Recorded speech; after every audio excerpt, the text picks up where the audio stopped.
So next is present continuous.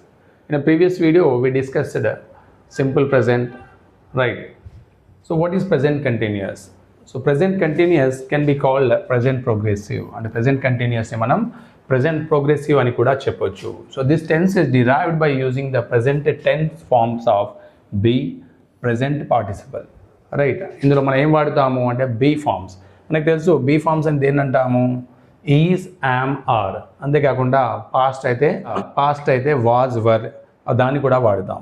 So ఇక్కడ మనం present గురించి మాట్లాడుతున్నాం అంటే వర్తమానం గురించి మాట్లాడుతున్నాం కాబట్టి వర్తమానంలో ప్రెజెంట్ టెన్స్లో ఈజ్, యామ్, ఆర్ అనే ఆక్సిలరీ వర్బ్స్ని వాడుతాం. దాంతోపాటు plus present participle verb plus I N G or V4 also we can call, right? So దీన్ని మనం వాడుతాం. సో ప్రెజెంట్ కంటిన్యూస్ అంటే ఏంటి అంటే ప్రస్తుతం జరుగుతున్న పని, అంటే మనం మాట్లాడుతున్నప్పుడు జరుగుతున్న పనిని ఏమంటాం మనం? ప్రెజెంట్ కంటిన్యూస్ అంటే జరుగుతున్న చర్య లేదా పని ఆర్ క్రియ అని కూడా అనవచ్చు మనం. సో దాన్ని తెలపడానికి మనం ప్రెజెంట్ కంటిన్యూస్ అనేది యూజ్ చేస్తాం. సో దీనిలో మనం ఎలాంటి ఎక్స్ప్రెషన్స్ని వాడతాము అంటే expressions of present time such as still అంటే ఇంకా, నౌ అంటే ఇప్పుడు, అంటే నేను ప్రెజెంట్ కంటిన్యూస్ గురించి ఎక్స్ప్లెయిన్ చేస్తున్నాను అంటే ఇప్పుడు I am explaining about present continuous now అంటే ఐఆమ్ ఎక్స్ప్లెయినింగ్ అంటే నేను ఎక్స్ప్లెయిన్ చేస్తున్నాను దేని గురించి? అబౌట్ ప్రెజెంట్ కంటిన్యూస్ నౌ అంటే ఇప్పుడు జరుగుతున్న చర్య కాబట్టి మనం నౌ అనే అడ్వర్బ్ ఆఫ్ టైంని తీసుకుంటాము, ఆ ఎక్స్ప్రెషన్స్ని వాడుతాం. అంతేకాకుండా at the moment, today, this week, right now, currently, అంటే ఇవన్నీ ఏంటి అంటే the present adverb of time parts of speech which is expressing about the present continuous. So దాన్ని మనం మైండ్లో పెట్టుకోవాలి. వీటిని ఏమంటాము అంటే adverb of time. So rule number 1, to indicate an action going on at the moment అంటే ప్రస్తుతం జరుగుతున్న చర్యను సూచించడానికి, అంటే ఈ యాక్షన్ ప్రెజెంట్లీ గోయింగ్ ఆన్ అంటే ప్రస్తుతం జరుగుతున్నది ఆ చర్యను తెలపడానికి మనం ప్రెజెంట్ కంటిన్యూస్ టెన్స్ని వాడుతాము.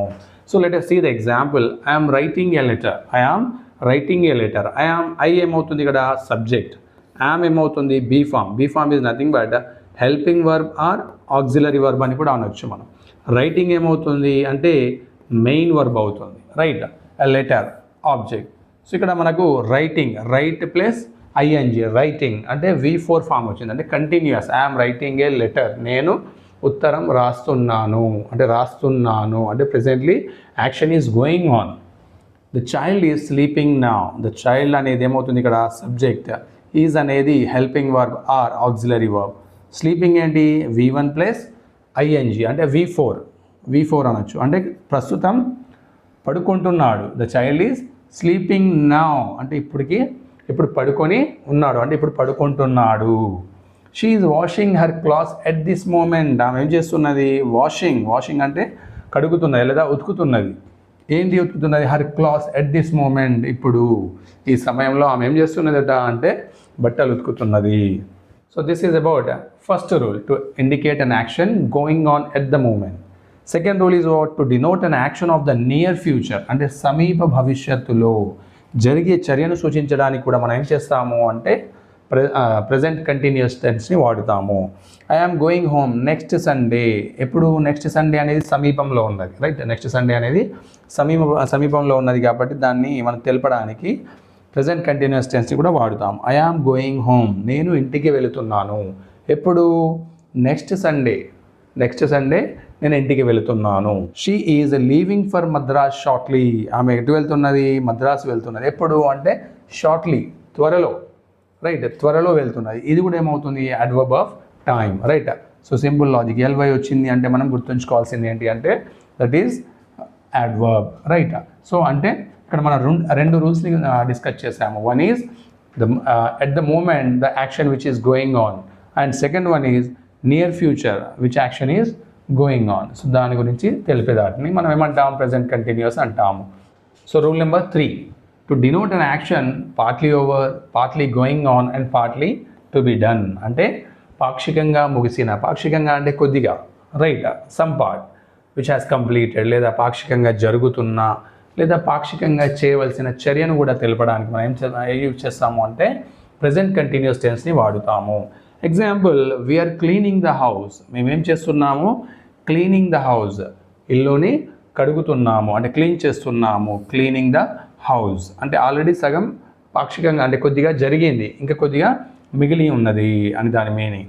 He's preparing for his board exam. అతడు దేనికి ప్రిపేర్ అవుతున్నాడు అంటే బోర్డ్ ఎగ్జామ్స్కి ప్రిపేర్ అవుతున్నాడు అంటే ఆల్రెడీ కొద్దిగా జరిగింది, ఇంకా కొద్దిగా జరగాల్సి ఉంది అనే మీనింగ్ వస్తుంది అన్నట్టు. Right, it's nothing but simple subject, auxiliary verb or helping verb and V4. Right, so ఇది ఉంది అంటే అది కూడా మనం బీ ఫామ్ అనేది దేనికి సంబంధించి ఉండాలి? ప్రెజెంట్ పార్టిసిపుల్ సంబంధించి ఉండాలి. Is, am, are. Right, so present participle సంబంధించింది ఉంటేనే అంటే ప్రెజెంట్కి సంబంధించిన హెల్పింగ్ వర్బ్స్ ఉంటేనే మనకి ప్రెజెంట్ కంటిన్యూస్ అవుతుంది. అది మనం గుర్తుంచుకోవాల్సిన అంశం. రైట్, సో దీనికి సంబంధించిన రూల్స్ని చూద్దాం. మనం ఆల్రెడీ డెఫినేషన్ చదివాం. It is used to express an action taking place at the time of speaking. అంతే, సింపుల్. మనం మాట్లాడుతున్నప్పుడు జరుగుతున్న పని ఏదైతే ఉంటుందో దాన్ని తెలపడానికి మనం ప్రెజెంట్ కంటిన్యూస్ టెన్స్ని వాడుతాము. అసెర్టివ్ సెంటెన్స్లో దీని యొక్క స్ట్రక్చర్ని చూసినట్టయితే subject, is, am, are. So ఇది గుర్తుపెట్టుకోవాలి మనం. ఈజ్ అనేది హీ, షీ, ఇట్కి వస్తుంది. రైటా, he, she, it. Right, yam అనేది దేనికి? ఐకి, సింగులర్ ఐ, ఓన్లీ ఐకి యామ్ మాత్రమే వస్తుంది. ఆర్ అనేది దేనికి వస్తుంది అంటే యు, వి మరియు దే. అంటే ప్లూరల్కి బహువచన ప్రొనౌన్స్ సర్వనామాలు ఏవైతే ఉన్నాయో దానికి మనం ఆర్ అనేది యూజ్ చేయాలి. అంతేకాకుండా నౌన్ కూడా, నౌన్ కానీ ప్రొనౌన్ కానీ సింగులర్గా థర్డ్ పర్సన్ వస్తే మాత్రం హీ, షీ, ఇట్కి ఈజ్ వస్తుంది. అలా కాకుండా ఐ వస్తే మాత్రం యామ్ వస్తుంది. యు, వి, దే వస్తే ఆర్ వస్తుంది. అదేవిధంగా నౌన్ కూడా సింగులర్ ఉందా ప్లూరల్ ఉందా అనేది మనం సరిగ్గా చూసుకోవాలి. Right, she is writing a letter. So example, మన షీ ప్లేస్లో ప్రభాస్ అన్నాం అనుకోండి, లేదా రామ్ చరణ్ అన్నా అనుకోండి. Right, Ram is writing a letter. Ram is writing a letter. Ram అంటే ఏంటి? It's a noun. నౌన్ దేనికి సంబంధించింది అంటే థర్డ్ పర్సన్. రైట్, రామ్ అనే వ్యక్తి థర్డ్ పర్సన్ కాబట్టి సో రామ్కి కూడా ఏమొస్తుంది? ఈజ్ అనేది వస్తుంది. Right, negative sentence. Negative sentence అంటే సింపుల్, మళ్ళీ దీనిలో మనం నాట్ అనేది యాడ్ చేయాల్సి ఉంటుంది. So not, she is not writing a letter, he is not writing a letter, I am not writing a letter అంటే నాట్ అనేది వస్తుంది. రైట్, ఇంట్రాగేటివ్ అంటే ప్రశ్నార్థకం. ఈజ్, యామ్, ఆర్ అంటే ఇది హెల్పింగ్ వర్బ్స్ బీ ఫార్మ్స్ ఏవైతే ఉంటాయో అది ముందు రావాలి. రైట్, ఇక్కడ మనకి she is writing a letter ఏమైంది? ఈ she writing a letter. Right, ఒకవేళ ఐ ఆమ్ రైటింగ్ లెటర్ అన్నా అనుకోండి, అప్పుడేమవుతుంది? Am I writing a letter. Right, interrogative negative. మళ్ళీ దాంట్లో బీ ఫార్మ్స్ అంటే దాని తర్వాత బీ ఫార్మ్స్ సబ్జెక్ట్ ప్లస్ మళ్ళీ నాట్ అనేది రావాలి. Is she not writing a letter.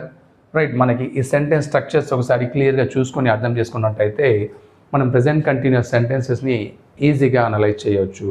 Right, this is about present continuous tense which talks about present actions, right?